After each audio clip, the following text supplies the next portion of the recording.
Raipur railway police को बड़ी कामयाबी मिली है। रेल एसपी ने महीने भर पहले शिवनाथ एक्सप्रेस में हुए 65 लाख रुपए के जेवरात चोरी मामले में बड़ा खुलासा किया। पुलिस ने गिरोह के सदस्यों को उड़ीसा से धर दबोचा है। इस बीच हमारे संवाददाता ने रायपुर रेल एसपी श्वेता सिंह से खास बातचीत की।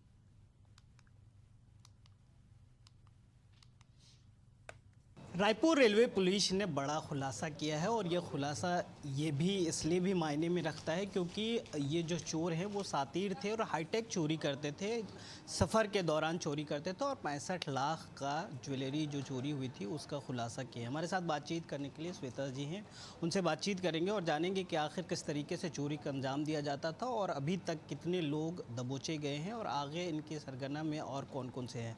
मैम, बड़ा खुलासा किया। सबसे पहले तो आप लोगों को बधाई कि इतना बड़ा खुलासा किए हैं और एक गिरोह को पकड़े हैं। क्या लगता है कि इसके पीछे और भी कुछ लोग हैं? निश्चित रूप से अब्दुल मन्नान के साथ और भी लोग हैं, क्योंकि जब इसको पकड़ा गया है इसके साथ के लोग भाग गए, ये अकेला हाथ आया है। तो हम इस पे काम कर रहे हैं क्योंकि ये अब्दुल मन्नान बहुत ही पुराना है, ये संतोष साव से भी पुराना है और ये लंबे समय से चोरियां कर रहा है और ये और कोई काम नहीं करता है। जो अभी तक समझ में आया सिर्फ इन चोरियों पर ही ये चलता है। और इसके पास से जब हमने पकड़ा है मनी बैग, पर्स और भी मिले हैं हमको जो खाली हैं, तो ऐसा लगता है कि उस दिन इसने चोरियां की होंगी, उसके बाद ये हमारे हाथ आया। चोरी को कैसे अंजाम देते थे उसके बारे में बताइए और आप लोगों ने कैसे इन लोगों का जो तरीका वारदात था वो ये AC2 में अपना टिकट लेते थे, AC1 में, AC2 में, उसमें सफ़र करते थे क्योंकि वहाँ पे इनको ज़्यादा अमाउंट और ज़्यादा पैसे मिलने की हमेशा संभावना रही है और इनको मिलते रहे हैं। और जैसा कि आप लोगों के सामने दिखाया है कि ये जो अब्दुल मन्नान है इसने एक सुरेश मिश्रा के नाम से आधार बनवा रखा था, तो ये सुरेश मिश्रा के नाम से ट्रैवल करता था। संतोष साव मोहम्मद सलीम या S कुमार के नाम से ट्रैवल करता था।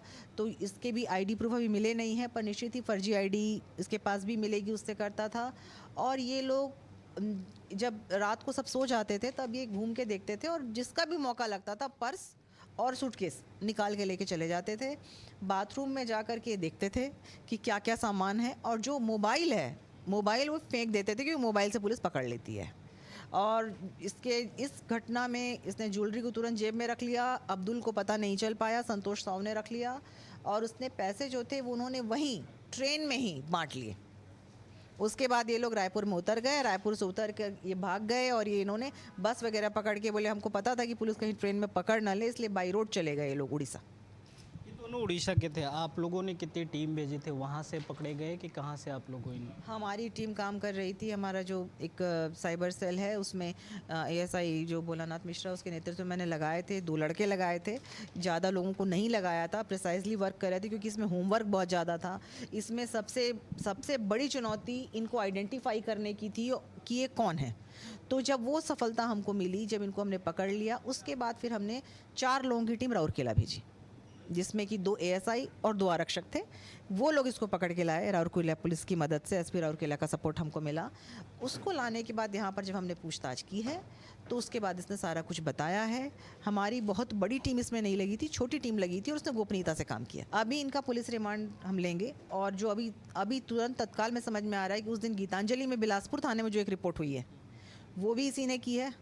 हाँ, और साथ ही और भी चोरियां हम लोग निकाल रहे हैं हमारे कहाँ हैं और रेलवे ट्रैक के जितने थाने उसमें हम रेडियो मैसेज के माध्यम से सूचित कर रहे हैं कि वो भी आकर के इनसे अपना केस की पूछताछ कर सके।